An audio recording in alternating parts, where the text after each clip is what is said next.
السلام علیکم دوستو، آج اس ویڈیو میں ہم جانیں گے کہ آخر بقرعید کیوں منائی جاتی ہے۔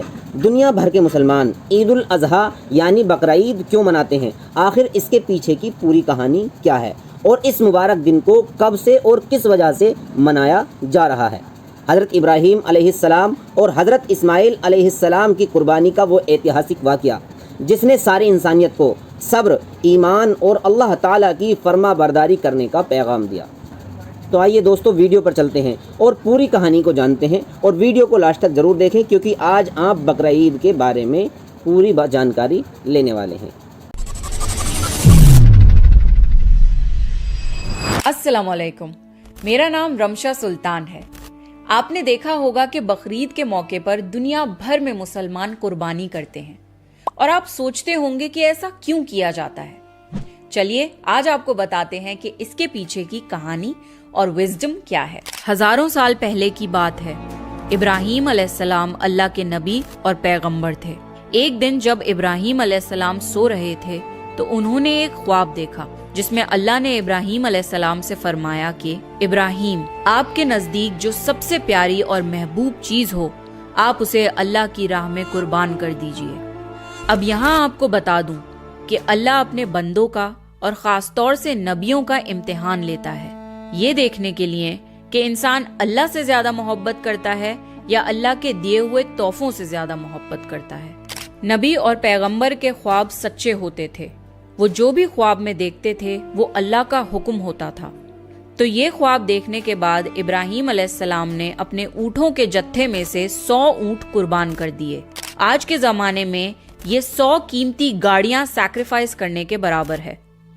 ابراہیم علیہ السلام نے سوچا کہ جو اللہ نے انہیں حکم دیا تھا وہ پورا ہو گیا، پر جب رات کو وہ سوئے تو انہیں پھر سے یہی خواب آیا۔ اس لیے ابراہیم علیہ السلام نے اگلے دن 200 اونٹ اللہ کی راہ میں قربان کر دیے، لیکن اگلی رات پھر سے انہیں وہی خواب آیا جس میں اللہ نے ان سے ان کی سب سے پسندیدہ چیز قربان کرنے کا حکم دیا۔ اب ابراہیم علیہ السلام سوچ میں پڑ گئے کہ آخر اللہ ان سے کس چیز کی قربانی چاہتے ہیں۔ پھر انہوں نے سوچا کہ اس دنیا میں سب سے عزیز چیز میرے لیے میرا بیٹا اسماعیل ہے۔ آپ کو بتا دوں کہ ابراہیم علیہ السلام کو پوری زندگی دعائیں مانگنے کے بعد 80 سال کی عمر میں اولاد ہوئی تھی، اور وہ تھے ان کے بیٹے اسماعیل جو انہیں بہت زیادہ عزیز اور محبوب تھے۔ اب ابراہیم علیہ السلام سمجھ چکے تھے کہ دراصل اللہ تعالیٰ نے ان سے ان کے بیٹے کی قربانی مانگی ہے۔ اللہ یہ دیکھنا چاہتا ہے کہ ابراہیم علیہ السلام اپنے بیٹے سے زیادہ محبت کرتے ہیں یا اللہ سے۔ ابراہیم علیہ السلام کے لیے یہ بہت بڑا امتحان تھا۔ اگلے دن ابراہیم علیہ السلام اٹھے اور اپنی بیوی ہاجرہ کو کہا کہ ہمارے بیٹے اسماعیل کو نہلا کر اچھی طرح تیار کر دیجئے۔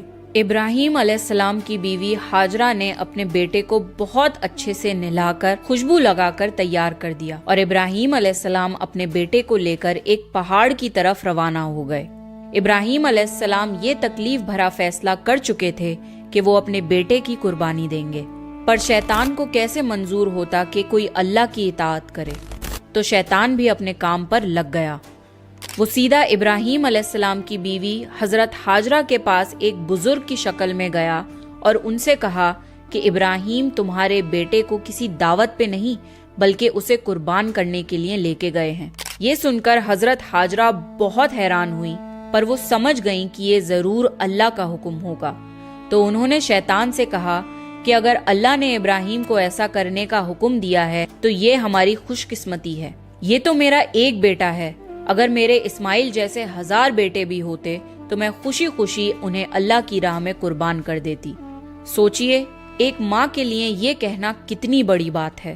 جب شیطان حضرت ہاجرہ کو بھڑکانے میں ناکام ہو گیا تو سیدھے ان کے بیٹے اسماعیل علیہ السلام کے پاس گیا اور کہنے لگا کہ تمہارے بابا تمہیں کسی دعوت میں نہیں بلکہ تمہیں مارنے کے لیے لے کے جا رہے ہیں۔